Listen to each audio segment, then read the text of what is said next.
Okay, good afternoon, everybody. Welcome to another edition of Complete Sports Media's podcast. I'm your host, Darren Campbell, and joining me, as usual on Mondays, Jason Cameron. Hey, buddy, how are you? I'm good. I'm enjoying the day. It's nice, somewhat. It's not raining, so it's good. Yeah. Well, I'm glad you're not working. As I reached out to you over the weekend, I wasn't sure if you were going to be indisposed till this evening, but I'm glad we could do it through the middle of the day here, and then get out and enjoy the sunshine. It's been the crazy weather the last 4 or 5 days. Just we get some sun periods, and then all of a sudden it's cloudy, and then sun and cloudy. You never know what you're going to get. So yeah, we're hopefully we get out of this part of it and we just get some solid sunshine pretty soon here. Yeah, it's been a crapshoot lately for the weather, but I agree with you. I hope that going forward, we're going to get more into our summer period, more hot weather, because I'm looking forward to that. Okay. So I had a crazy yesterday. It was very bizarre. So woke up early, decided to watch a lot of sports, and then thought, okay, I better take advantage of this afternoon.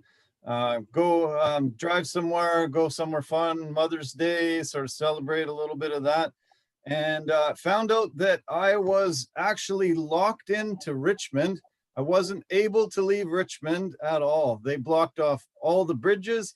They blocked off the tunnel. They wouldn't allow anybody in or out of Richmond. It was a prison for hours and hours and hours yesterday. So we had to change our plans. And we decided to go to the Britannia Brewing Company, which you're familiar with. And we were pretty shocked at the news that we weren't able to leave Richmond. It had become completely locked down. Did you hear any of the details of that? Nah. So it was Alcatraz and you couldn't escape. Okay, yeah. That's cool. Why did they do that? What was going on? What happened in Richmond? Well, unfortunately, many cities in North America deal with this problem. We've had gang violence like crazy over the past little while.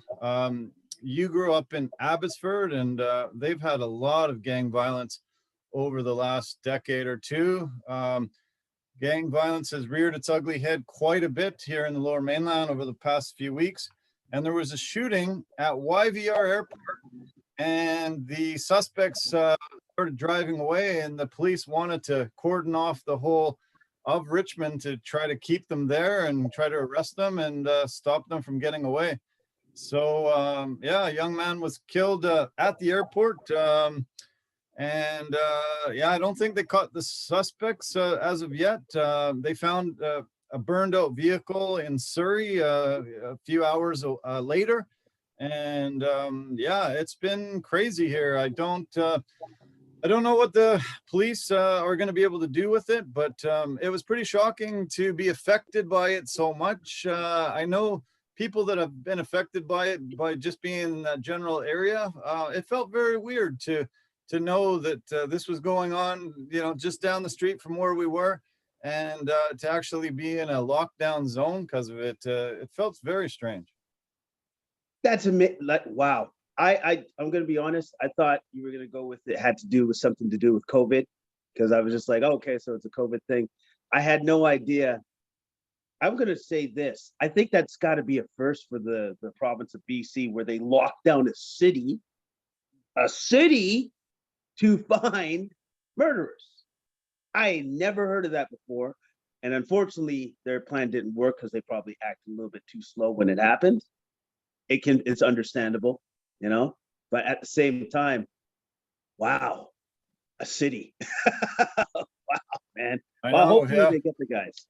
We were really shocked. We kept checking the news feeds, listened to the radio. We got some calls from people, made some calls to people that we knew were in the area, and to try to see if they could give us more details.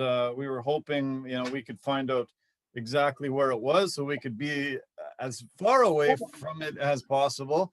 But you're still sort of stuck on a Lulu Island. You're there. They said don't attempt to go to any bridges, any tunnels. We'll just turn you back. So Very eerie, weird feeling. I saw the movie Escape from New York, one of my favorite movies of all time. They also had a sequel, Escape from LA. I never thought I would be in a reality situation that like that occurred, where they were keeping the prisoners in and letting nobody in or out. It was really eerie. Yeah, that's super eerie. And I'm going to be honest, since I've been in my little bubble of just me, I have not seen any real news as of late. So I had no idea that gang violence had been exploding out of control again, as it has in the past. It's disconcerting, but hopefully the police will get who's involved and will bring them to justice. And hopefully, as they're doing this, it won't interfere with our normal civilian lives, so to speak. That'd be great. There was a shooting at Cardero's a couple of weeks ago. Then there was a shooting the next day, a shooting on Saturday, shooting on Sunday. My cousin and his family live in Langley. They go to the Langley Event Center a lot for. He goes there to the gym. They go there for hockey, a lot of activities and stuff. There was a shooting there one morning. He said a friend of his just left the gym after his workout and boom, witnessed a guy getting gunned down right in front of the Langley Event Center early morning. It's just been touching way too close to home for too many of us. And, we know the gang lifestyle is dangerous and brutal, but when it comes close to, regular civilians just living their normal life, it becomes super alarming and, something that the police really need to crack down on. So, we don't have to be worried about just going about our normal day. Yeah. And also too, I'm sure that they did this to show the strong hand that the police have to all of those involved, because this sounds like this is a gang war. All right. And so what they don't want to see is it spiral completely out of control. And now you have numerous innocents being caught in the crossfire. That's not what they want to see. So they're going to try to crush this, I imagine, as soon as they can with an extreme heavy hand. I think they're going to be definitely coming after these guys, because if you just said it right there, 4 days of killing in a week or something like that, or whatever it is, that's ridiculous. You can't have that. You can't have that. Yeah. On to some different news. So usually when I hear news about steroids, I, feel a little bit angry. I feel about, a little bit mad about these cheaters, these guys that are, using performance enhancing drugs to, be better than their competition. And it gets me a little mad. This is probably the first steroid story where I actually laughed and had quite the chuckle. But in the Kentucky Derby last week, Medina Spirit won the Kentucky Derby, and then found out that he used performance enhancing drugs, and he's feeling a lot of shame today. All the horses are not happy with him. They're really angry that he had to get involved in drugs, and now he's a cheater. They have suspended his win. They've suspended his trainer. Huge controversy in the sporting world, and I think this horse should be pretty ashamed of himself. Yeah. So the other horses were looking at him, going, "Notice what's the horse name? Medina Spirit." So do you notice Medina Spirit looking really swole lately, looking a lot bigger? What's he doing? What's he trading? How's he trading lately? Oh man, they're just pumping him full of steroids. It's amazing. Okay. Yeah. I heard a hilarious statement was, why the long face, Medina? His trainer Bob Baffert set a record for the most Kentucky Derby wins ever with 7. He released he met with the media and had a bit of a statement, and the funny part of it was he just said, I really feel sorry for this horse. I feel just sorry for him. Just so poor guy. It just made me laugh. Yeah, like the horse doesn't even care, doesn't even know, will not change his life one bit. because of this. It's up to you and all your handlers.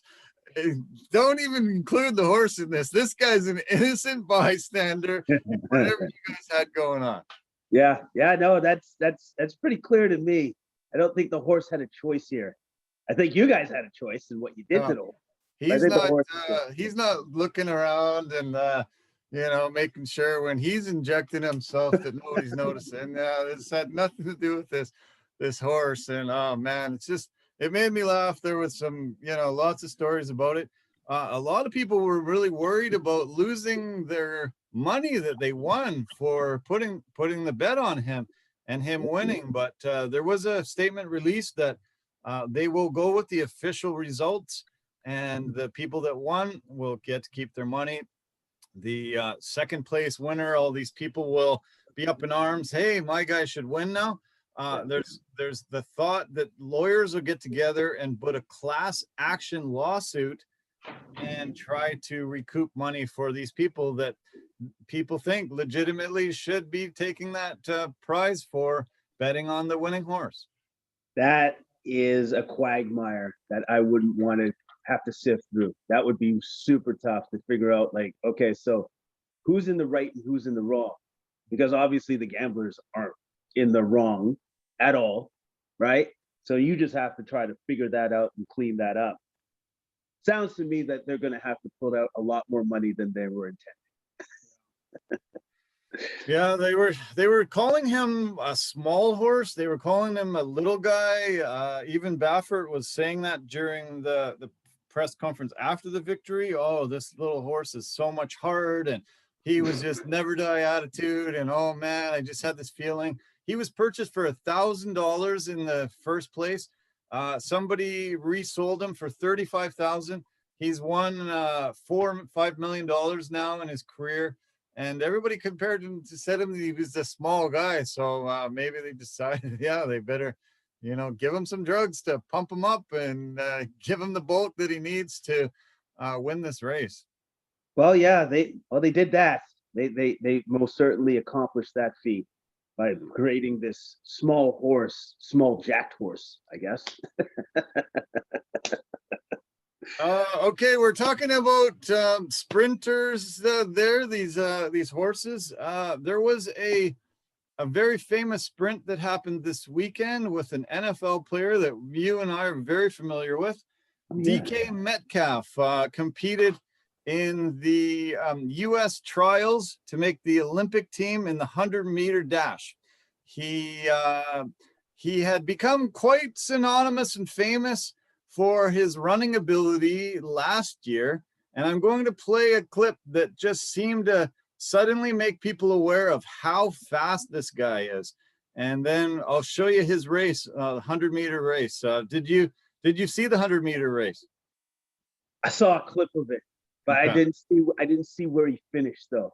Okay, well we can play it for you right after this. Okay, right. Let's check this out.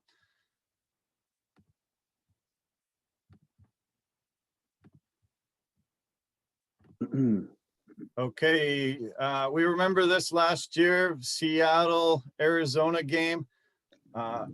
Seattle's marching. They got the ball down on the 3-yard line, about to score. Russell Wilson takes the snap. Connected on with 6 different receivers, and this time he lost runners, picked off at the goal line. Okay, so we see Budda Baker intercept the ball at the goal line, and number 14, DK Metcalf, is about 10 to 12 yards behind him as he gets the ball. And watch this speed. Budda Baker out in front. Can Metcalf track him down? Can he chase him down? And he does to save a touchdown.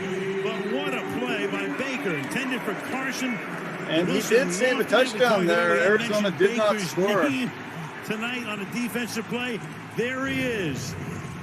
Look at what happens. They're all right there. They come snap to the line of scrimmage to try and get it off quickly so that he got confused on the defensive side. Budda Baker did not. Nobody. You can't see anybody. Here by DK and all of a sudden, here he comes. Flying down the field. Look at the Baker size thinks difference. He's going to walk into the end zone, and Metcalf just refused to let it go. It was unbelievable how much ground he made up. That had to be 10 yards on a very fast Buda Baker, and he just tracked him down. Inspired. Pretty amazing. You and I commented on it, and we were both blown away. It was one of the plays of the year last year. Shocking, the size of him being able to come up and catch Buda Baker, who was just flying down that sideline. Buda Baker even said, I couldn't even believe it. I looked up on the big screen and I see this 14 coming, and he caught me. It was a shock. And you remember that play very well, don't you? Yes, I do, because it didn't make any logical sense on his speed, his size and his speed. You're talking about a quarterback smaller than you, so should be faster than you, and he's in the NFL. So yeah, he's super fast. And that dude tracked him down. He actually didn't even have a chance of getting into the end zone. That was gone as soon as DK Metcalf took off after him. Gone. Opportunity gone. He stopped the touchdown there, and the lore of him just started growing and growing and growing. And they said, maybe you should try to compete 100 meters. See how you can compete against some of the top guys in the country. And so he decided he was going to train. He's been training, I guess, for 3 months, and the size difference of him is just shocking. I had a list of weights and heights of everybody, but he basically outweighed everybody by 40 to 50 to even some of them like 55 pounds, and was even I think about 2 to 3 inches taller than all of them. You can see the difference when they line up on the blocks here. This is how he did.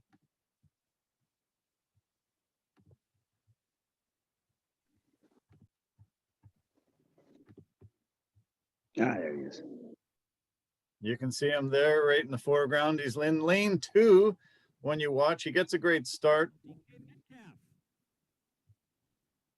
The NFL against sprinting elite in track and field here. 2 at the right side of our screen there. Look at the size difference in him and them. Field trying to go ahead of him, staying competitive, but in the middle of the track.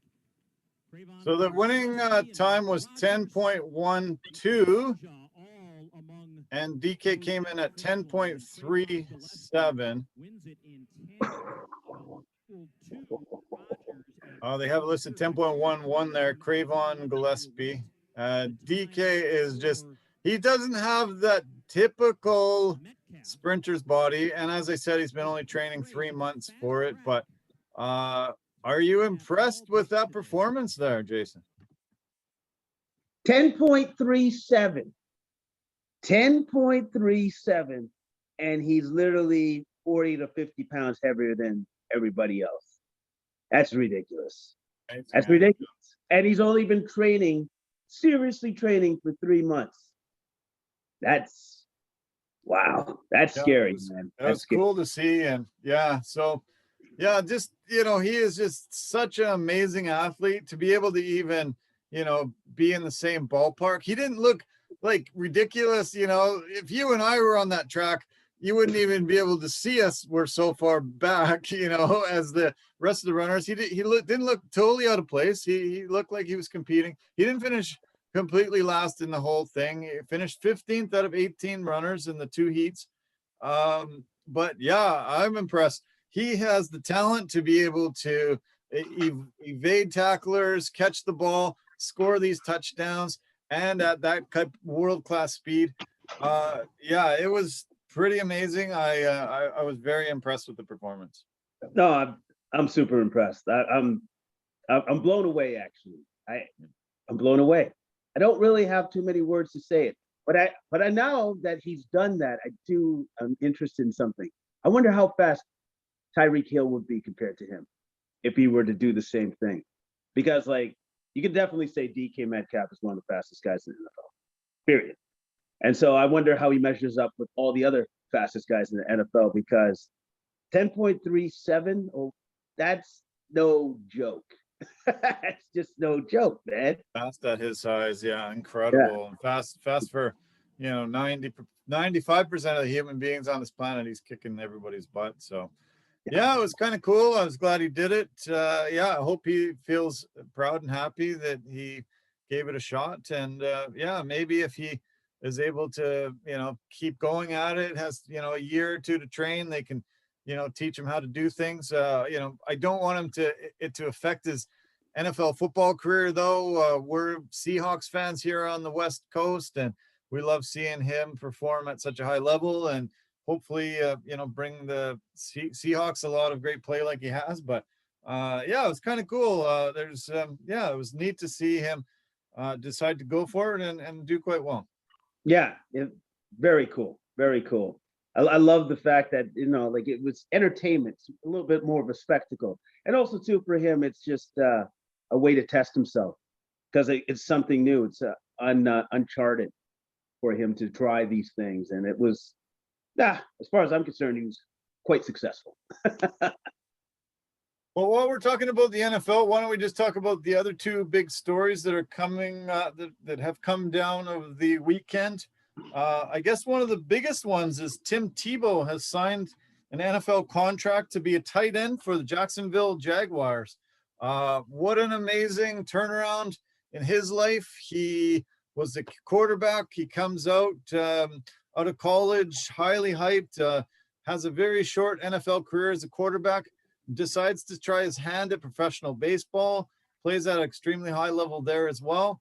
Then he decided, no, he wants to get back into football as a tight end, and Jacksonville is going to give him a shot, has supposedly signed him to a contract to come to camp and compete for a job, and might be back in the NFL this season. That's a testament to just how amazing an athlete the guy is. Nobody can do that. Nobody else can do that. You can't just go from a quarterback to, and then a couple years down the road, then come back and say, I'll do the tight end thing. I'm good. Yeah, we'll try that. And then also, too, for Jacksonville to immediately take him on. They didn't need to. Obviously, they tested him out, but they gave him a contract. That means he's pretty good. He's good at that, which is amazing. And he might be catching balls from the number one pick in the NFL draft, which is pretty incredible. Must be nice for him to go into such a situation where there's complete upheaval. He might, get a good rapport with Joey Lawrence and might be able to, really start solidifying an NFL career as a tight end. He's always been in incredible shape. The guy is really huge. He's a specimen like DK Metcalf we just mentioned. And yeah, it's kind of amazing to see that the perseverance and the big heart that he's had, and he's been able to, at least get somebody to believe in him and give him a contract. Yeah, exactly. Like he has that. But more importantly, he has the faith in himself that he could get this done, that he could accomplish this, which is just utterly amazing. It really is. It really incredible, is. Yeah. No, I'm impressed. It's pretty neat news. That's pretty cool. The other big news, obviously, on the eve of the draft, Aaron Rodgers said, don't want to play with Green Bay anymore. Done with them. Lots of teams lining up to see what it's going to take to pry him away from Green Bay. Do you think we're going to see Aaron Rodgers traded in the coming weeks? Tough to say. I guess it depends on how broken the relationship is between him and Green Bay. Like, if there's just no chances for reconciliation, then he's gone, because he'll probably do everything in his power to be a distraction, to not do well for the team or not do right by the team. Like, if he really wants out, like we've seen with other stars or superstars, I should say, of that magnitude, if they really want out, they get out. Or he could take the more drastic approach and just sit out. Won't get paid, but he can do that. And that would really put Green Bay into a bind. That would do it too. force their hand there. Yeah, I know they don't want to make it the move. I know they would love to repair that relationship. I'm surprised that they don't just go to Aaron and say, what does it take? You want us to get rid of the general manager? You want us to get rid of the coach? You want us to who do you want us to sign? What does it take? Because he's the MVP. He's the guy that's going to give them a shot to win, get them in the playoffs, give them a chance for a Super Bowl. Nobody else is stepping in tomorrow and helping them, no matter what kind of trade they make. So why aren't they just bowing down and saying, okay, Mr. Rogers, what do you need? What do you want? Well, I guess it seems to me that they'll never do, like, they're not that kind of team. They're not just going to acquiesce to anything that their MVP says. It's just like that. That's just not how they operate. That's not how they go about doing things. That's what it seems to me. So that's why they probably wouldn't do that. But at the end of the day, though, you have to understand whatever trade that you make, you're going to lose out on, because that's the MVP, period. That's your MVP. Like you're whatever you try to do, you're going to lose. You're going to lose on that trade. So it'll be interesting to see what they do going forward. Yeah. I think it's going to be very interesting. I don't think it's going to work out well for them if they get rid of him, but I don't know if they have a choice if he decides to sit out games, like you say. Maybe they just have to make the move and go about it. So okay, well, why don't we shift from the NFL? Why don't we talk about the NBA? Where I'd like to talk about the UFC at the end. This was a card that lost a lot of luster, lost many fights, became a secondary card. It's a fight night right off the bat, but there was a lot of anticipation for the main event. That fell off. Many fights fell off here. We had a very small prelim card and half decent main card. But why don't we talk about the NBA to start with? The biggest story right now is Russell Westbrook and his pursuit for Oscar Robertson's triple-double mark. Oscar Robertson got 181 triple-doubles in his historic illustrious career. And Russell Westbrook has tied the mark with another incredible performance on the weekend. And today's the day that he breaks the record. The game's on NBA TV this afternoon, 4:00 start. And they play Atlanta Hawks today. He's going to break it today. I guarantee it. Put the money down, bet the house. He's got it. But this is incredible. I don't think he gets enough credit for how impressive this is for a guard to be able to do what he's doing at such a high level, to average triple-double for 4 seasons in a row, and to be able to tie Oscar Robertson. What more can we say? This guy is just, one of the best who has ever laced him up and played in the NBA. He's an athletic freak. Like literally, the guy is he's all fast twitch muscle. He's just excitement in a bottle. And he's utterly what he's accomplished, what he's done has been simply magnificent. It's been amazing. And for the longevity and the time that he's done it for it's unparalleled. Clearly, it really is. I give him all the credit in the world for doing what he's done, because especially this year, people thought he'd fallen off. He'd lost a step. And especially going to a team like Washington where, he might just kind of get lost in a shuffle and disappear down there. Nope, that's not what happened at all. Really turned it on at the end here of the season. Amazing. I've been super impressed with him. He's in Oklahoma City. He's got Kevin Durant. He's got, a lot of really good talent. All of a sudden he loses that guy. Has to adjust to a new player in Paul George. Then all of a sudden he has to, he's in Houston. He has to adjust to James Harden and the players around him there. Then he goes to Washington, and now suddenly it's Bradley Beal, and how does he play? And, there was an adjustment period there for sure in the early stages of this season, but suddenly he's figured out his role, how he has to play. And and he's willed this team to a playoff position. And it's been just a phenomenal thing to watch. He is just so exciting to watch. You and I talk about Steph Curry being, probably the most exciting player, but I love watching Russell Westbrook just dominate in so many facets of the game. Yeah, because he doesn't need to necessarily affect the game all the time through his scoring. He can affect it through everything else. Everything else. Like, you watch a game with Russell Westbrook, you're just like, he's like the Matrix. He's everywhere. And he literally is. He's like, he's everywhere. Like, it's like, oh man, didn't he just grab that defensive board, put up a shot, then grab the offensive rebound, kick it out, get the assist? Like, that's what he does. That's what he does all the time. And it's ridiculous to watch, because you're seeing this guy basically play everywhere at all times, and it doesn't stop. He doesn't stop until the game stops.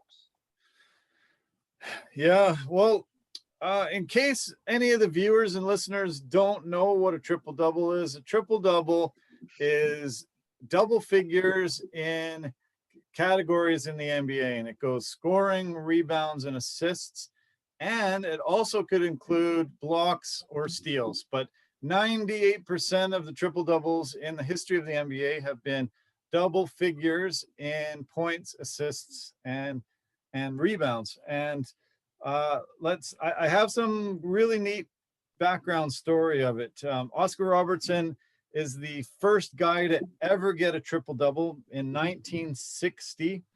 The first triple-double in NBA history is attributed to Andy Phillip, 1950 Philadelphia Warriors. The only player in either league, the two leagues that came together to come together, Oscar Robertson got it in 1960. There's three players that ended their careers the last game they ever played with a triple-double. Dwayne Wade did it most recently in 2019. Wilbur Holland of the Bulls in 79, and Ben Uzo of the Wizards in 2012.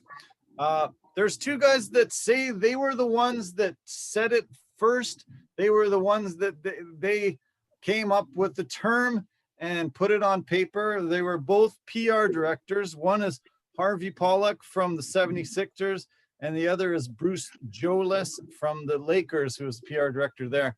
Harvey Pollack was nominated to the Basketball Hall of Fame the same year that Magic Johnson was nominated into the Hall of Fame. And Harvey walked up and said, hey, you should congratulate me for getting you into the Hall of Fame. And Magic's like, what are you talking about? He said, well, I'm the one that told people about triple doubles and follow how great Magic is, because he gets doubles all the time. And that's the reason why you're in the Hall of Fame. And Magic's like, okay, yeah, thanks, buddy. Sure, yeah. But it was back in 1980. These two guys said they came up with the term. There is a lot of interesting other aspects of triple-doubles. Karl Malone is the oldest to ever get a triple-double. He was 40 years old. And LaMelo Ball, the youngest this year, 19 years old. Draymond Green has a historic triple-double. He had only 4 points, but he got 12 rebounds, 10 assists, and 10 steals. The lowest in point total for anybody to ever get a triple-double. A lot of neat information.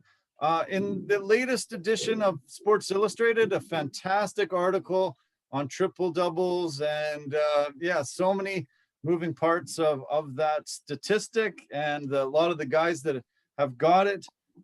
So many cool stats and information. I'd really love to share some more with you. Pretty cool though. It's such a great stat, and I wish it was in all sports to just show how well-rounded some of these athletes are, not just focusing on one part of the game. Yeah, exactly, because his impact on the game is everywhere. It's everything. And it's incredibly valuable to have a guard, no less, that can just be like, no, I'll get that rebound. I don't need anybody to kick it out to me for the fast break. And then you see his speed and his athleticism, which is gets the rebound himself, darts down there, passes off an assist, to a streaking wing, gets the layup. And so it's like, yeah, man, he's amazing. He really is. Yeah. It's a machine. Yeah, it's pretty cool that tonight, I'm sure he's going to get the record. He's going to pass the Big O. I'm sure there'll be a big celebration. Washington at Atlanta, NBA TV, 4 o'clock Pacific time, 7 o'clock Eastern time. So don't miss it.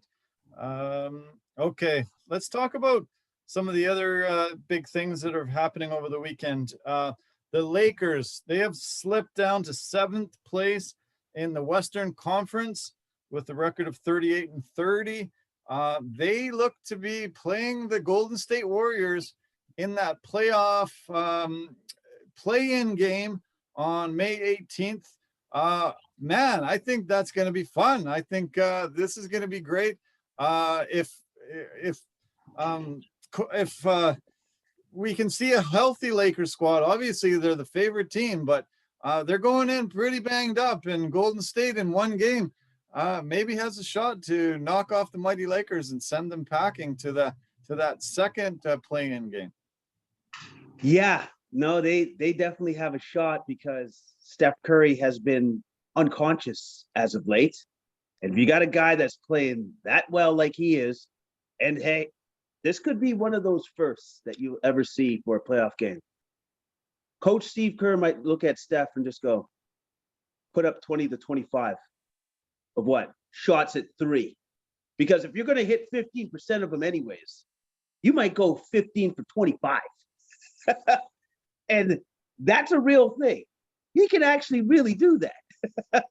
And if you got a guy that's that dangerous a scorer, that lethal a scorer at all points in time, all the time, if I'm the Lakers and if I don't have all my guns ready to go, I would be a little bit worried. Well, we're down to 4 games left. LeBron James back on the shelf with his high ankle sprain. Anthony Davis looks banged up every game. He's questionable going in. His last 2 games, though, he's scored 87 points in the last 2 games. 42 yesterday as the Lakers beat the Suns. 42, 12, and 5 yesterday for AD. So, yeah, he didn't look too banged up in that game, obviously, but it seems like every day he's going in questionable, sore ankle, sore knee, trouble here, trouble there. And LeBron James and him are, the main, pieces of the puzzle. If they're not 100% healthy, if the Lakers, even if they win these play-in games, do you think they're going to be able to take this West like everybody has predicted all year? It's going to be incredibly hard because of the fact that they keep being banged up. And even when I was watching that game, because I did watch that game where AD scored 42 points, it doesn't seem like I know that he just came back recently from injury, but it doesn't seem like he has his legs underneath him because he doesn't seem stable. When I say that, I mean he was on the deck, he got knocked to the ground a ton in that game, and there was even plays where there was a fight for a ball, loose ball, and he got body checked out of bounds, right? And so he was on the ground a lot, and that's a little bit concerning because, as you're a bigger guy like him, these guys just their injury woes are a little bit more significant than the smaller guys beside them. They just are, and it's definitely a concern. It's something that needs to be monitored. So they'll probably be keeping a very, very close eye on him. If there's anything else going on with AD, they will sit him down immediately. Because what matters is the playoffs, not the regular season right now. Yeah, so as I mentioned, the Lakers are 38-30, 7th place in the Western Conference. Golden State's 2 games behind them in 8th place. You mentioned it last week. It is a funny format. Not sure exactly why they did it this way, but 7 will play 8 and 9 will play 10. Whoever wins out of 7 and 8 is automatically in. They will play the 2nd seeded team in the West and the East, either conference. And then the 9th and 10th teams play. Whoever wins that game gets a game against the 8th place team, and if the 8th place team can beat that 9 or 10, then they're in. 9 or 10 beats 8, and they're in. So whoever loses out of 7-8 has 2 shots at that game. 9 and 10, I guess they also, get the second shot, but it's a weird format. I don't know why. Why do you think they would have done it that way? You mentioned it should have been 7-10, 8-9, and then you really do get the advantage, and then figure it out from there. But I don't know who came up with the concept. I almost want to say maybe it's for it's some sort of weird PR move, or somehow, some way the NBA's figured out if they do it in this odd format that they actually gain more through revenue, through people watching the games or something like that. Because it still doesn't really make any sense to me. Because what does make sense to me, like if you're the seventh ranked team, then you shouldn't be punished by having to play the 8th. You should be playing the 10th.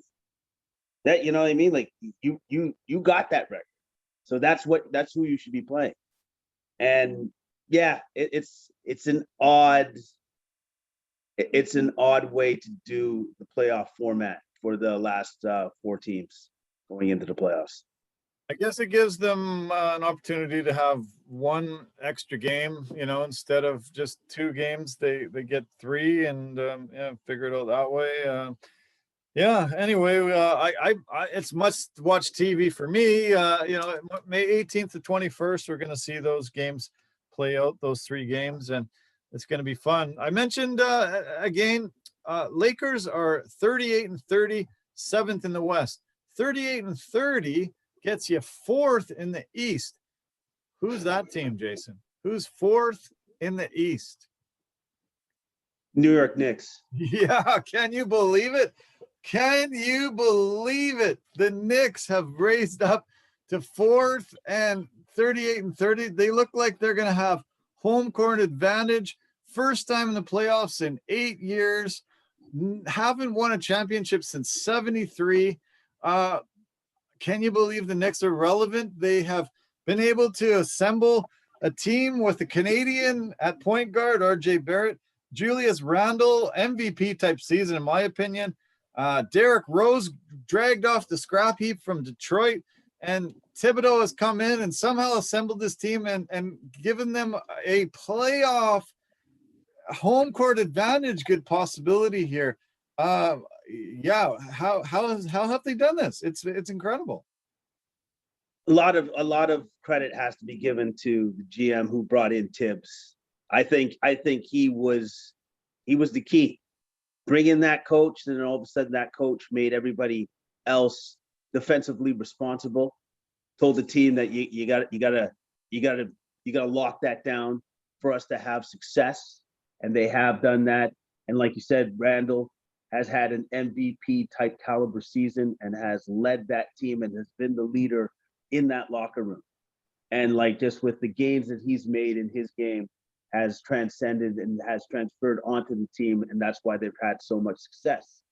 And then you look at the gains that RJ Barrett has from his rookie season tonight now, and the guys are coming up big. The guys are coming up big, and they're playing well together as a team collectively. And then I think you have that Nerlens Noel, defensive stopper. Kid is fantastic on the defense end. Yeah, they're actually 4th ranked team in the NBA for defense. So they're not doing it just offensively like they were trying for many, many years. Derrick Rose became only the 6th player in the NBA with 25 plus points, 5 assists and 5 rebounds off the bench this year. He's been able to come in as a second unit guy and score immediately, give them an injection of life. They beat the Clippers yesterday. They go into LA and beat the Clippers 106-100. Really shocking to see the Knicks up there, and really super impressive. I mentioned MVP possibility with Julius Randle. He's not in that top mix, but there have been a lot of really good years.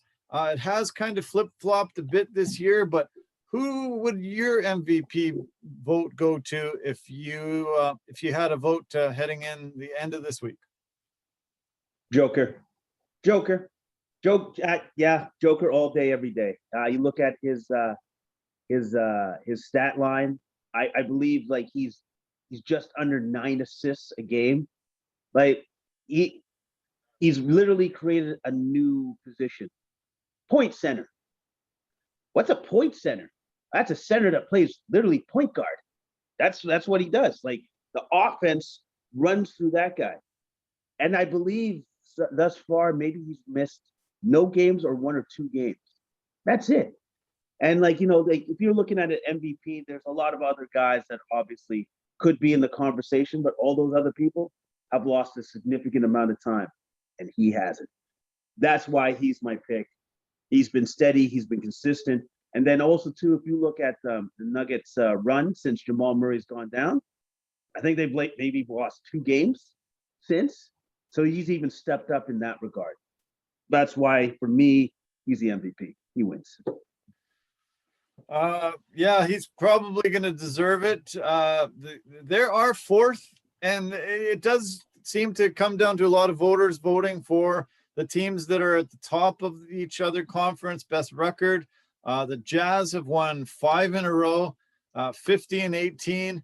But I don't see anybody there emerging as a candidate. But the Suns are right behind them. A couple games back, CP3 has been getting a lot of talk about MVP, just being able to take the Suns team that nobody thought would be able to be in the upper echelon. What a year he has. It's been super impressive. Oh, yeah. Well, he's the one that's completely turned around that team, the culture of the team. You saw that they had greatness within them when they did that bubble run and they went undefeated. 8-0. And you're just like, wow, like if they got a couple more pieces, I wonder what that team could do. Well, now they got those pieces in Jay Crowder and Chris Paul. And now that they have them, they're off into the races. I want to say that their change from last year to this year is one of the greatest changes that any team has ever done, record-wise, period, record-wise. And Chris Paul, deservedly so, has been in talks for MVP because he has been the one that has changed their destiny on that team. He's been that guy. The other guy that's in the conversation has been Joel Embiid. Sixers have won 8 in a row. They've got a 3-game lead at the top of the Eastern Conference with a record of 47 and 21. If Joel Embiid doesn't miss so many games this year, I think he's probably got it wrapped up, the MVP. I believe he's missed 19 games this year. But 76ers, 8 in a row, 47 and 21 on the year. Just a phenomenal coming together of this team. Doc Rivers has come there and done phenomenal things. Yeah, Doc Rivers has done great things for the team. And I think more to the point, Doc has really put the players in positions to succeed. I think that's what he's really, really done for this team. And the other thing that's changed for this year to last year for Joel Embiid, he actually took it to heart when the TNT crew of Chuck, Kenny, and Shaq challenged him to be greater. And as this year, he took it on the chin and he said, I took that as a spark to become greater. So I've taken the challenge. I've taken it on and I've tried to be better this year. And he has been, like, clearly he has definitely been. Did you watch the Miami-Boston game yesterday? Or did you get a chance to watch that one? No, I didn't. I missed that one. The Heat ended up beating the Celtics. They were up 26 at one point. Celtics made a really run through the third and fourth quarter to come back on it, but Miami won 130 to 124. That gives them a 2-game lead on the Celtics. Celtics are in that first play-in position. They do play each other again on Tuesday. I thought it was a phenomenal game by Miami. They were probably the best I've seen them since that bubble run. They finally seem to be coming together. They made a big statement against Boston that game. If they can beat them on Tuesday again, it's definitely Miami in 6, solidified in that playoff position. Celtics will have to battle it out. It looks like it's going to be between the Hornets, Wizards, and Pacers. All the other teams have fallen off. So it'll be Celtics, Hornets, Wizards, Pacers, 9-10. But yeah, it was an amazing performance by Jimmy Butler. Many guys stepped up. It was, really impressive game. And I think the Heat showed that they're ready to run at another conference championship and try to defend it again. You can't discount them because they got Jimmy Butler, so you can't discount that team. That guy will fight you to the end. He will battle. Jimmy Butler, I love it when you said that last year. Yeah. Yes. Yeah. Jimmy Evans Butler, man, like that guy will battle you to the end, and he will drag his team along with him, and they will follow him into the fire. I'm excited to see if they can remake that magic they had last year. That would be great because out of everything that's happened thus far this year, all the injuries and everything else, I think this is going to be a very exciting playoffs because I think now maybe you could say it's a little bit more wide open just because of the injuries, just because of the amount of have the Nets top 3, have they really played together? Is there even any synergy or chemistry there? Or does it not matter because they're just that great? They'll figure it out on the fly. A lot of things are wide open, and especially in the West. I don't know who's coming out of the West. You could ask many pundits about who they think, and I think everybody would have a different choice for who's coming out of the West. A lot of people think, obviously, out of the East, probably would be Brooklyn, but it could very easily be Philly or the Bucks. And then dark horses could be like the Miami Heat as well. It's going to be very exciting to watch, man. I'm super looking forward to the playoffs this year. Okay, we mentioned your pick for MVP. We talked about probably the coach of the year and Tom Thibodeau, rookie of the year, no brainer.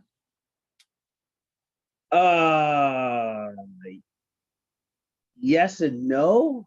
I would say it's LaMelo still, even with his time off. But I don't know what others would think about that. Like maybe they think maybe he's lost too much time. But before he got injured, he was clearly runaway favorite. And I think even with the games missed, he's still the guy. I really do. He played against his brother for the second time in the NBA yesterday. Lonzo didn't have the numbers that LaMelo had, but got the last laugh as the Pelicans beat his brother's team and pushed them a little bit farther down the list. But fun to see the Ball brothers playing each other. Did you see the assist that LaMelo had when he tossed an underhand pass from near his hoop all the way to the other hoop to score? Did you see that assist? I missed that.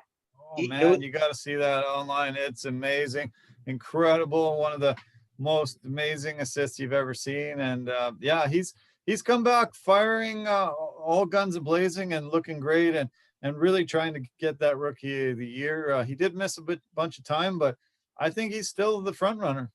I think so too. Like I said, before he got injured, he was clearly the runaway favorite. Like it wasn't close. It wasn't anywhere close. Nobody was close to him. So I think he still gets it. He wins it. He gets it. The last basketball thing I want to talk about is Zion Williamson, broken finger, out for the season.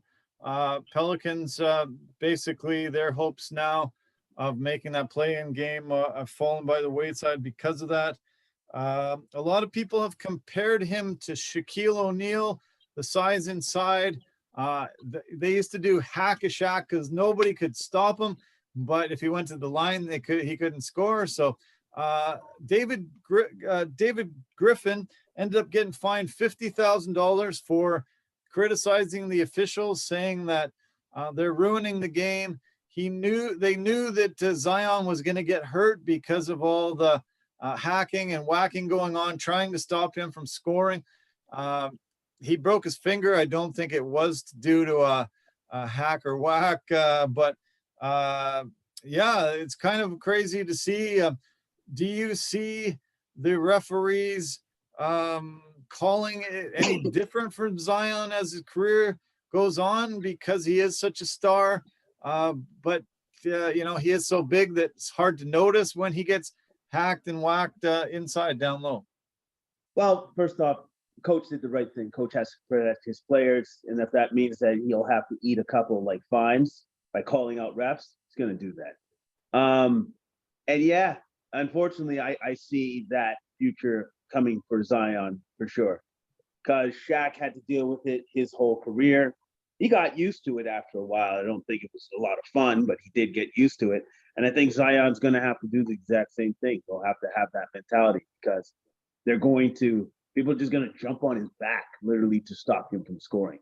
Yeah. And when you're that big and you're that strong and you're that athletically gifted, you have to know that's how the teams are going to approach you. That's how they're going to attack you, is by literally fouling you all the time. Yeah. Okay, so we're in our last week of the NBA. Man, I am pumped. I'm so excited. I'm not working. I'm just going to set up my 5 TVs here and just be watching games like crazy. You and I are going to be texting each other, calling each other. It's going to be phenomenal. Those play-in games are going to be fun, and then we'll be able to talk about the matchups. You and I will be able to really break it down and see what we see heading into the playoffs. I think this is another year where, you know, there's so much uncertainty. We went through those years with Golden State playing Cleveland, and everybody knew that was going to be them at the end. You know, finally, we've got these last couple of years where there's a lot of uncertainty and a lot of teams have a shot to win this all. And it's going to be probably one of the most fun playoffs you and I have ever witnessed. Yeah, there's I guess you could say there's a little bit more parity. Like you just don't know who's going to come out on top. And that's awesome. That's great, because you just can't go, well, I guess it's going to be from back in the day, Steph and KD, because, well, it's Steph and KD, you know, like, so there's nothing more to be said about that. But now there's question marks. And there's also there's question marks about, like, can the Bucks finally get over the hump? Is Drew Holiday going to be the guy to get them over the hump? Which I honestly believe that he is that guy. That dude is that huge good. Huge acquisition, yeah, huge acquisition, right? And like I said, out of the West, you got 3 teams, the top 3 in the West: Utah Jazz, Phoenix Suns, and the LA Clippers. They're all interchangeable. They're all that good. Either one of those teams can beat the other, I believe, in a playoff series. So I have no idea who's coming out of the West. None. Zero. It's going to be exciting, man. I'm looking forward. I can't wait to see how this plays out this past week. We're going to see Russell Westbrook tonight. Steph Curry is playing in the second game this evening, the late game. So tune into NBA TV tonight and witness some incredible performances by some top of the heap NBA players. Okay, I do want to mention our partners and sponsors, and then we're going to touch base on the UFC fight night that happened this past Saturday. So I'm going to go to our website, and I'm going to show you the partners and sponsors page. You can go onto our website. You'll go onto the home page, which shows you this and gives you a lot of featured podcasts and lots of details. If you go to our partners and sponsors tab right here, and then you can see a few of our main sponsors, like Anchor. They've been a great partner and sponsor for Complete Sports Media, fantastic at posting on multiple podcast platforms. AnchorFM.com is the place to go, and you can build your own podcast and go away. Be on your way. I mean, Verbero, the hockey equipment and apparel company, industry leader in technology, performance, and value. The V350 stick is a must-have if you're a player. Pampas Impossibilities, they design and sell dried florals, do floral arrangements and installations. And of course, Forever Living, their aloe vera company. They grow and manufacture aloe vera-based products for health and beauty. You can go on to here, click on some of the tabs, the Learn More tabs. You can purchase products at reduced rates. So as always, thank you to our partners and sponsors. Just go to CompleteSportsMedia.com. Okay, so we had a crazy UFC fight night card. It was supposed to be 13 fights across the board. And the main event you and I talked about last week was supposed to be Corey Sandhagen, TJ Dillashaw.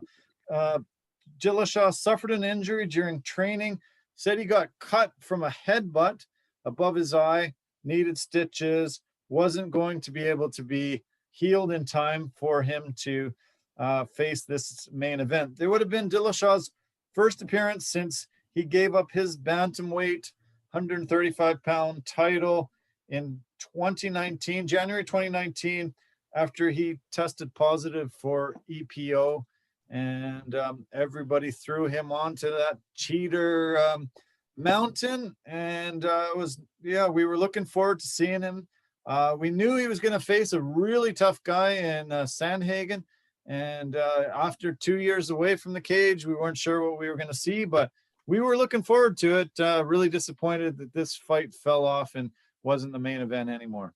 Yeah, it was very disappointing because I definitely wanted to see what new wrinkles to his game that Dillashaw was going to bring, and also just to see what Corey Sandhagen was just literally going to do to Dillashaw, because he's at the top of his game, clearly at the very, very top. So it's unfortunate that the fight didn't happen, but hopefully it can happen down the road here in the future.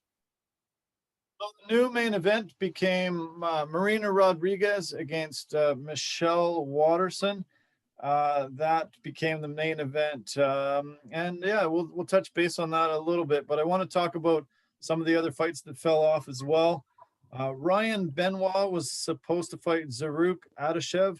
It was postponed by the Nevada State Athletic Commission because Benoit had so much trouble cutting weight. He went on Friday, went up to step onto the scale. He could barely stand. They ended up weighing him in. He was 3 pounds over the limit. They said, you should go back and try to make the weight. His corner could barely hold him. He was barely even able to walk away.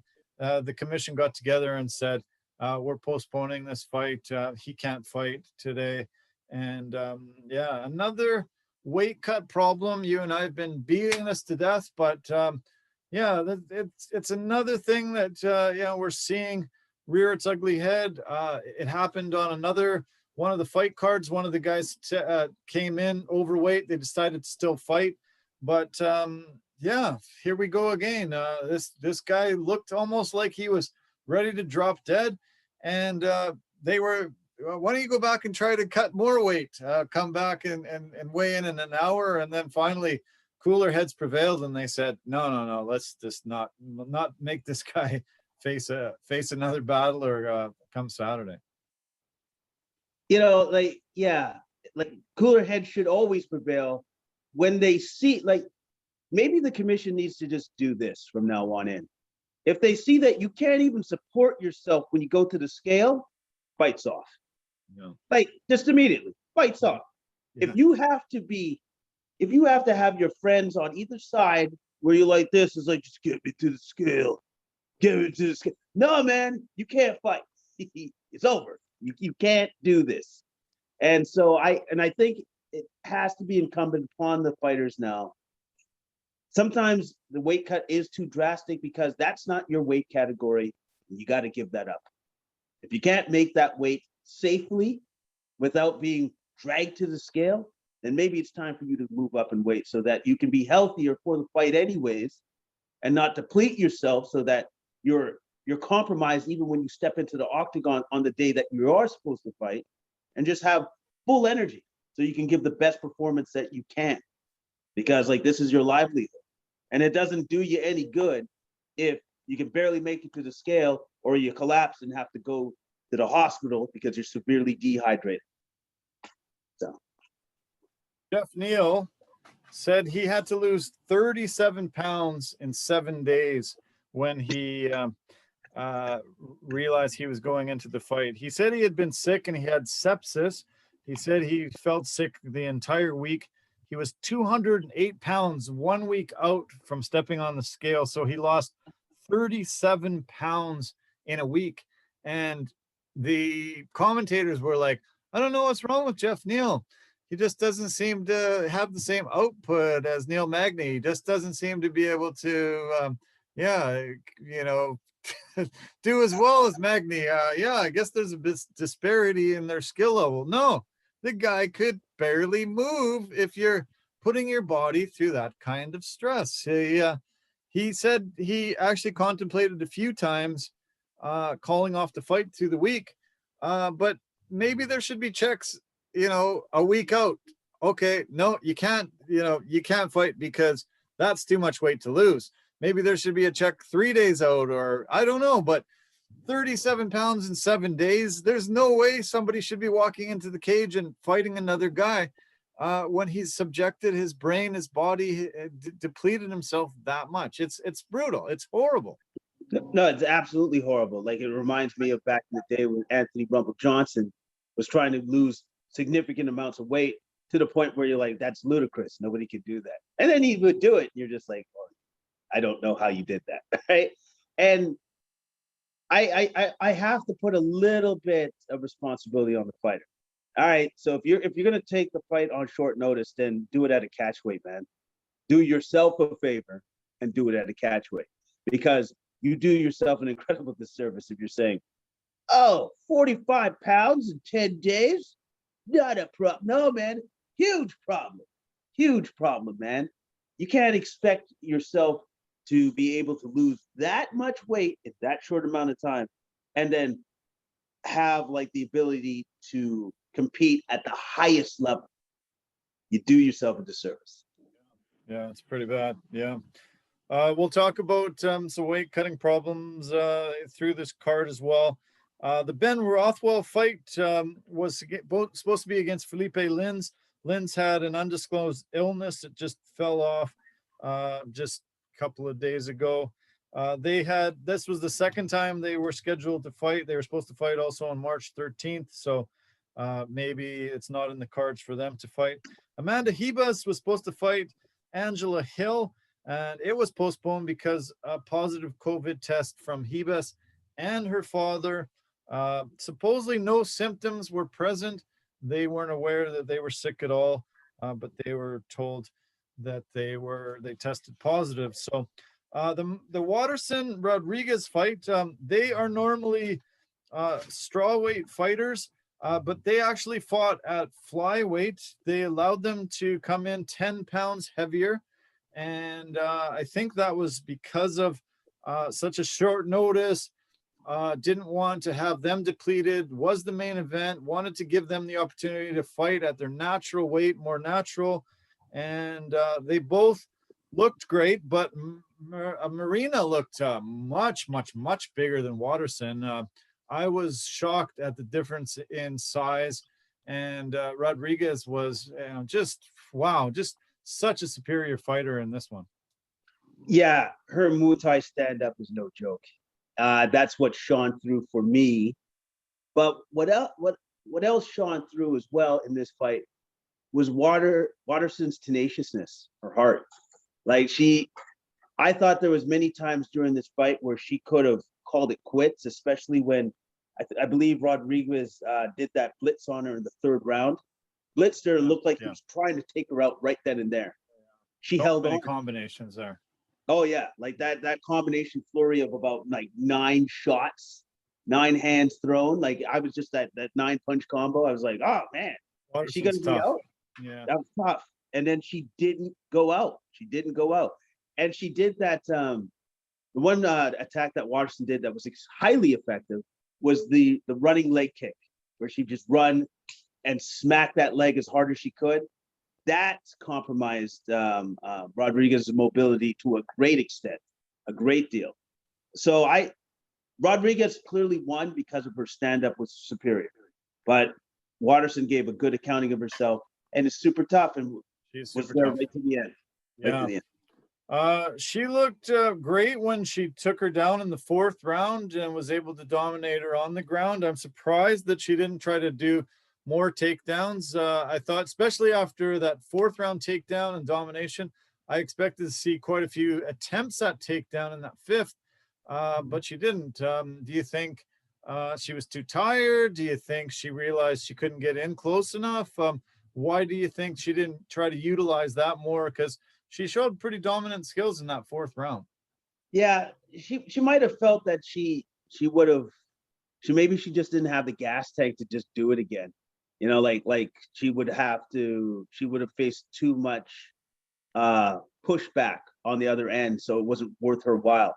But even in the 5th, though, she did hurt her severely with that, I think, that front kick to the jaw. Then all of a sudden it looked like her jaw was expanding out of her face. Brutal, yeah. That, like Rodriguez won this fight, but she got hurt doing it. She really did. Yeah, it was crazy to see a bit of a protrusion out of her jaw, and they were like, I don't know if she's going to be able to actually conduct any post-fight interviews because of it. They were thinking she had to get immediately to the hospital, but she did. And she called out Joanna Jacek. She called out Carla Esparza. There's a lot of talk that she might actually face Weili Zhang. And if Zhang doesn't get the Rose Namajunas rematch, all those fights, I think she can really compete very hard with all of them. And I'm looking forward to who they put in front of her next.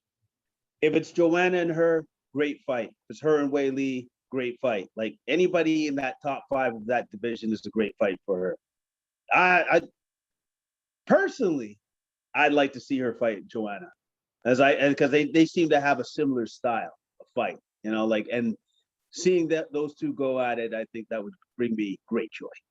Great joy. Yeah, that was a good 5-round battle. Yeah, it was a fun fight to have. The co-main event ended up being the fight between Alex Morono and Donald Cerrone. Morono was a late notice replacement for Diego Sanchez. And I thought Donald Cerrone, Diego Sanchez was a really good matchup. I thought both of those guys, they're veterans. They've been through wars. They can have a real great stand-up battle. It'll be, you know, really fun fight. Nothing too taxing on Cowboy, who has come in losing a lot of fights in a row. And then you and I talked about Diego getting cut from the UFC because of some problems with his management and some issues with possibly not knowing, you know, how his head is these days. But I feel a bit bad for Donald agreeing to fight at this weight, 170. He said he's more 155er now, and facing a young up-and-comer with the great white Alex Morono. Tough. I feel a bit sad seeing Cerrone get beat and battered again, and suffering his 6th loss in a row. Yeah, you could kind of tell in this fight that he has a point. He is a 155er because he was overpowered. He was overpowered, and like some of those shots that Morono was winging at him, you're like, okay, he's throwing the whole kitchen sink at him. He's throwing with a tremendous amount of power, like he wants to get him out of there. At first, I thought maybe Cerrone can survive this. Maybe he just has to weather the storm. But when he got clipped with that right, with 45 seconds left in the round, I was just like, oh, well, there's still only 45 seconds. Maybe he can hang on. And I'm like, or maybe not. Maybe not. And it was all she wrote. And then he took him out with 20 seconds left in the round. Only took him 25 seconds. Cerrone's a legend. That was his 37th UFC performance fight. He tied Jim Miller for the most ever appearances in the cage, 37. Arlovsky's got 35, and Jeremy Stevens has 33. He has the most wins in UFC history at 23. Complete legend. Really tough to see. Yeah, him losing, you know, this many fights in a row. He had that one draw that happened because of a point deduction to the other fighter. I hope they can find an opponent that can stay there, be somebody that sort of, had that many wars, being a veteran like him, maybe not an up and comer anymore. Morono looked great. He got 50K for his knockout there. And I know that Cerrone said, hey, I don't want to retire yet. I'm not done, but I think, they need a matchup that better suits him. And if that fight falls off, then not replace him with somebody else like this. Yeah.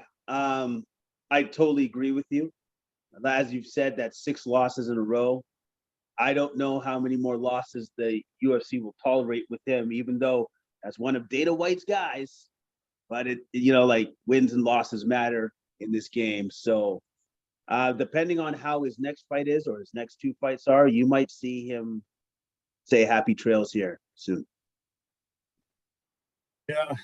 I don't want to go over every fight in detail like we normally do. I mentioned Jeff Neal, 37-pound loss. He lost. Neil Magny looked just amazing. Really great gas tank, relentless pursuit. I was impressed by Magny's performance.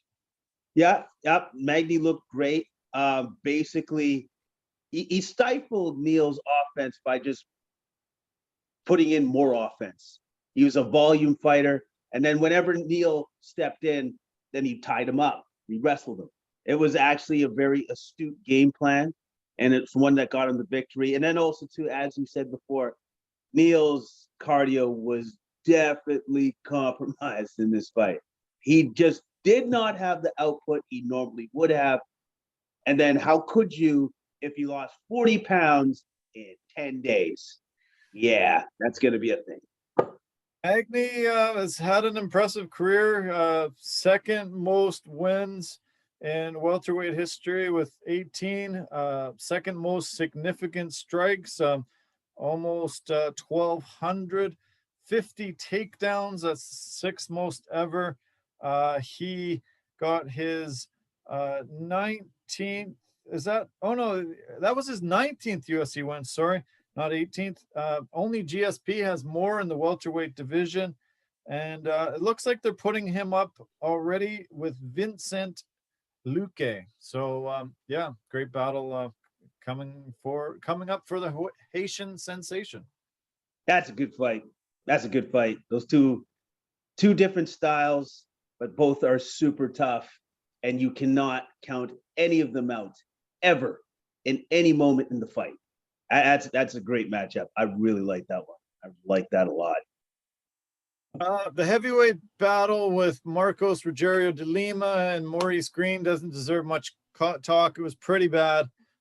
Green is just terrible on his takedown defense. Doesn't know how to get off his back. De Lima just took him down immediately and controlled him. Maurice Green, crochet boss, I don't know, 9-7.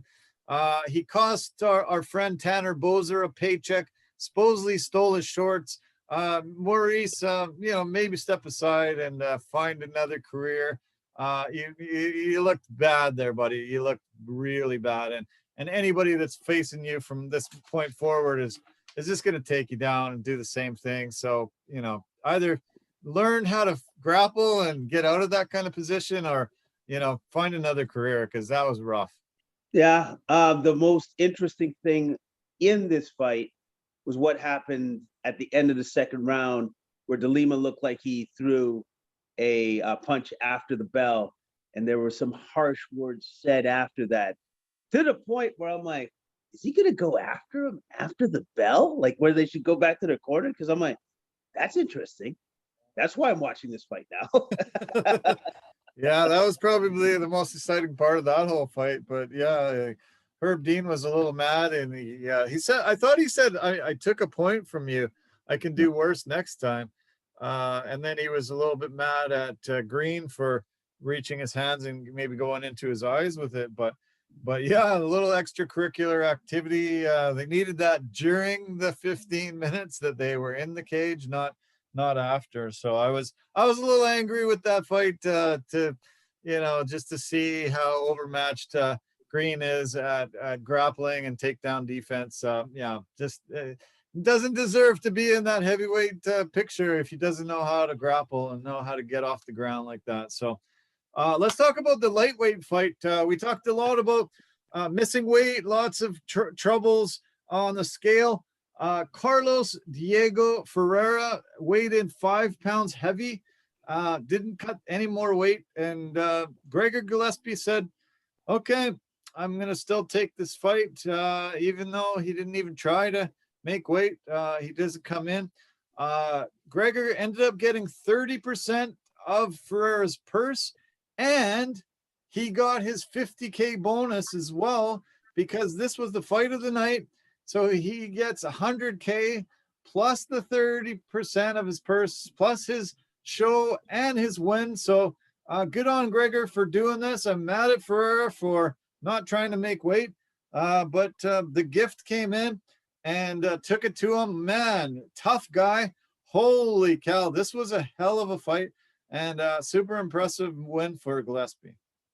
It's been a long time since I've seen in a fight that much high level grappling exchanges going back and forth for 2 rounds, and to the point where you're just like, there is no possible way that anybody could keep this up. The pace that they were fighting was breakneck. It was ridiculous, to the point that I've never seen Gillespie come out for the second round. I've never seen him that tired.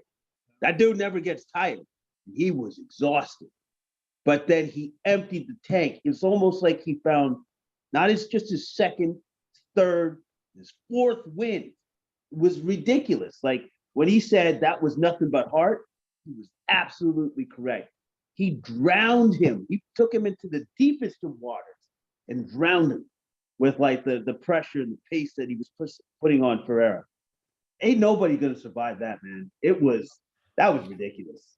Yeah, when referee Chris Tognoni finally stopped the fight, it was amazing. Yeah, you were the transitions, the grappling, the back and forth, the exchanges there. It was some of the greatest grappling we've ever seen. Mo Green, get that tape, watch it, learn it. Holy cow! It was one of the greatest 2-round fights I've ever seen. Just so many amazing transitions and work on the ground and back and forth. But Gillespie, yeah, like he is a cardio machine, and he, as you say, he was able to find that extra gear, that extra wind, and just keep grinding and getting a huge win. I was super impressed. He was very emotional. It had been 2 years since his win, coming off his first loss of his career, 841 days since he was able to raise his hand in the cage. He definitely would have impressed the UFC brass and all his fans. This was a well-deserved win, and I'm glad he was able to beat the bigger guy that came in and didn't try to make the weight, and stuff it in his face, say, hey, I'm taking your 50K, I'm taking a bit of your purse, I'm taking everything from you. Next time, don't disrespect me and come in at the proper weight. Yeah. And also, too, come in the proper weight so I don't have to break you. Because at the end of the day, in this fight, he broke him. He broke that man, and you could see it in the fight where you're just like, oh man. Oh, that he is a scary individual going forward for himself. And I did love the candor that he had in the post-fight interview. I thought that was one of the best post-fight interviews he's ever done or I've ever heard, because he was just genuine and he was real. Because in any fighter, the reality is there's always doubts coming back after your first loss. There's always doubts. But he proved to himself that even with those doubts, he can push through and he can win. I heard there's talk that his next opponent might be Islam Makhachev. That's a hell of opponent, and that will be an incredible grappling display by both those guys. It'd be fun to watch, and hopefully they can put that together. So let's talk about the opening fight on the main card between Phil Megatron Hawes and Kyle Daukaus. Daukaus was the favorite coming in. Megatron really had some great takedowns, made a lot of adjustments. It's great on top control, just in phenomenal shape. 7-fight win streak, wins a really tough decision. He was rocked at one point, looked a little out of it, but just kept going on and taking this win. Man, Megatron is one tough guy, and that was a fun fight to watch too. Gutty performance on his part. And the thing that really stood out to me in this fight that I saw that was changed with Mr. Hawes was the fact that his cardio was definitely up to snuff. It was at the level he needed it to be, especially with his frame. He's got a very, very muscular frame. With guys like that, they can have a tendency of burning out quick. But if you work on that cardio enough, you're not going to burn out. And he definitely did not. I think that was something that Dawkins was hopefully counting on to try to take him in those deep waters, but didn't work because his cardio was up to snuff. And I thought for myself, that was really what was the turn of the tide for this particular fight. He's in Sanford MMA. We've talked a lot about Sanford MMA recently. Tons of great fighters coming out of that camp. He said, "Izzy, get worried. I'm coming." He's already got a fight scheduled. They had this fight scheduled before this fight even started. He's fighting Darren Wynn on July 17th. So not too far in the distance. We're going to get to see Megatron fight again, and yeah, hell of a performance there by him. Yeah, like you say, you see a guy that muscular, you think, he better finish this early or he's in trouble. But his gas tank just didn't seem to deplete, and he was able to get a huge win. Yeah, he got a huge win against a very, very tough guy in Dawkins. That I honestly thought that Dawkins was going to beat him because I didn't think that his cardio would be where it needed to be, but Oz cardio was, and he got the win. Okay, do you want to touch on the prelims? Do you care to make any comments of some of those fights? Anything stick out for you? The only thing that I wanted to say was that at the beginning of the prelims, I thought that the win by Harris was pretty impressive. Hit Aguilera with a short uppercut, which got him to the ground, and finish it with an anaconda choke, which I haven't seen for a while. And that's the one fight I wanted to mention. That was pretty impressive. The 19th fighter to win by anaconda choke. There has been 22 anaconda choke submission wins in the UFC. He was actually, I was told he was actually homeless before he got his shot in the UFC. He got a $50K for this win. It's so great to see a guy's life change. UFC gave him a shot, and he's taking it and running with it. Yeah, a really good way to kick off the card, and a big win, and $50K to keep him a house above his, or a roof above his head. And yeah, I was shocked to hear that he was homeless before the UFC gave him a shot to fight about a year ago when he came in. Well, and that's also impressive because you want to talk about guys being hungry. That guy was literally hungry. He was literally hungry. And so, and it's impressive for anybody to come from where they were at that point to where they are now with all of a sudden $50,000-$60,000 in the bank. That's awesome. Yeah. Great story. Nice. Yeah, super nice. So yeah, so that's a wrap on that card. A smaller card than normal, but yeah. Okay, we go to next week's card. It is UFC 262, and we've got the title fight between Charles Oliveira and Michael Chandler. Yeah, I was impressed by Chandler with Hooker. Seeing some of his fights before, but maybe he's bitten off a little more than he can chew with Charles Oliveira. This should be a great battle. Considering what Charles Oliveira did in his last fight, Yeah, I'd say he's bitten off way too much.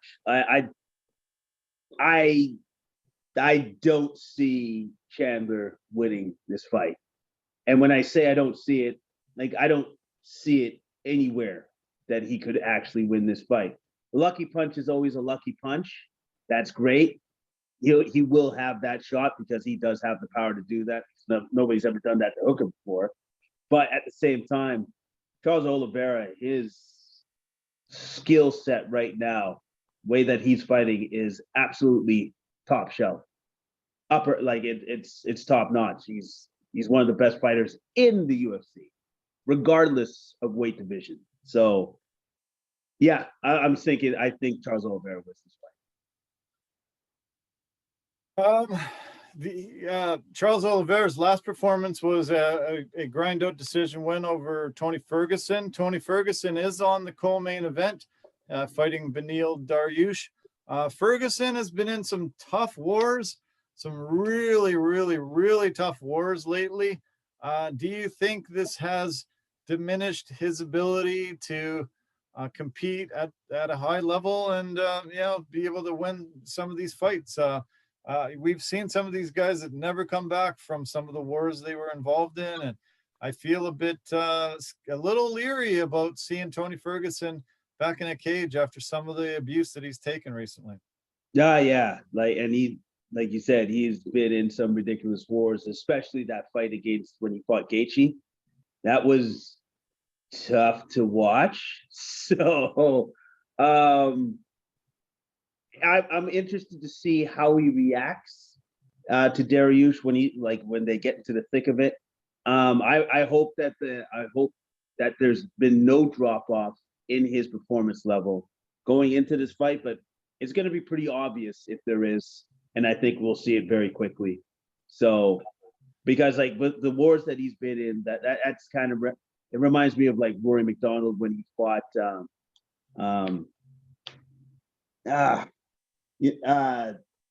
Oh man, I can't remember his name. Anyways, but when he had that one fight, that was an absolutely brutal matchup. And once he came back from that fight to fight again, you could tell that he lost something. Yeah. Robbie Lawler? Thank you. Yeah. Thank you, Robbie Lawler. Thank you. Yeah, it seemed to change Rory. And I don't know. I've seen it a lot over the years when some of these guys go through that. Justin Gaethje beat him really bad, and it was 5 rounds. It was called mercifully right at the end of that 5th round, and he didn't look the same against Oliveira. He had been on an incredible streak, and it looks a little tough. So we hope that we see the old Tony Ferguson back, and it'll be that should be a great co-main event. Caitlin Chukagian's fighting Viviane Araujo. Should be a great battle. Featherweight battle between Edson Barbosa and Shane Burgos. Man, those two guys are both incredible warriors. Great way to kick off the main card. Oh yeah, no, that's a great fight. Action-packed. That'll be a very exciting fight. Great fight. One of Scott Holburn's favorite fighters, Lando Venadas, coming in and getting to fight Mike Grundy on the prelims. We get to see Antonina Shevchenko fight Andrea Lee. You're a big Shevchenko fan. Her sister, still very, very skilled. I look forward to seeing that one as well.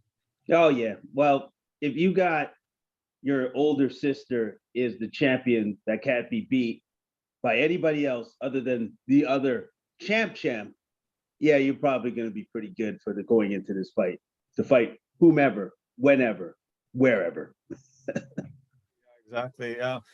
The feature prelim fight has Jacare fighting Andre Muniz, and early prelims we've got Jordan Wright, Jamie Pickett, we've got Gina Mazzani, we've got Kevin Aguilar, and lots of fights. A very stocked card. This is at the Toyota Center and in Houston. So I guess they will be having full fans as well here.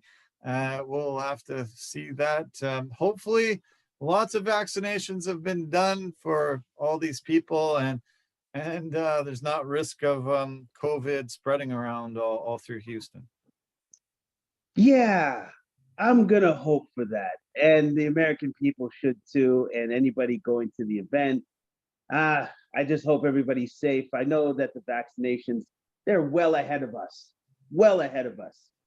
Here's the thing that I'm very interested in after they're putting on all these events. Is anybody monitoring the numbers, or do they care anymore? I don't know. Yeah. I don't know that. But you could definitely see if you're having these major events happening where you have all these people in one place, you probably could be able to track. It's like, well, should we continue to keep doing this, or are we good? I hope somebody's keeping an eye on that, because that would probably be for the best. That's about it. That's it. That's all I got. Yeah. Hopefully they're on top of it.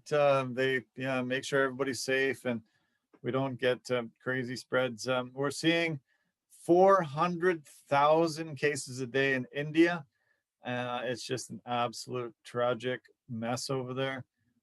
We don't want to see big blow ups of COVID and after these fun events, but we don't want anybody put in harm's way, and this is no joke. We want to stop this. We want to all stop wearing masks. We want to all return back to life of normalcy, and events like this, it makes me a little nervous and a little worried that they're not really considering the safety of people enough.